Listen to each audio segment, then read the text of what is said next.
कराची तहरीक इंसाफ के सदर आफ्ताब सिद्दीकी ने पीटीआई को खैरबाद कह दिया। ट्वीट में कहा, मैंने भी सियासत छोड़ दी। आज तहरीक इंसाफ कराची की सदारत और रुकने कौमी असम्बली की हैसियत से इस्तीफा देता हूँ। मैंने पाकिस्तान की बेहतरी के लिए काम करना चाहा, लेकिन ऐसा ना हो सका, इसलिए सियासत से किनारा कशी इख्तियार कर रहा हूँ। आपको अहम खबर से आगाह कर रहे हैं। तहरीक इंसाफ कराची के सदर आफ्ताब सिद्दीकी ने पीटीआई को खैरबाद कह दिया है। ट्वीट में कहा, मैंने भी सियासत छोड़ दी है। आज तहरीक इंसाफ कराची की सदारत और रुकने कौमी असम्बली की हैसियत से इस्तीफा देता हूँ। मैंने पाकिस्तान की बेहतरी के लिए काम करना चाहा, लेकिन ऐसा ना हो सका, इसलिए मैं सियासत से किनारा कशी इख्तियार कर रहा हूँ। उनका क्या कहना था, आइए देखते हैं। अब से कुछ देर पहले मैंने एक ट्वीट की है जो कि ऑथेंटिक है। इसके मुताबिक मैंने सियासत छोड़ दी है और तमाम ओहदों से रिज़ाइन कर दिया है।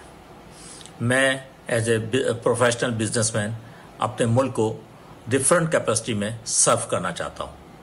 पाकिस्तान जिंदाबाद। अब से कुछ देर पहले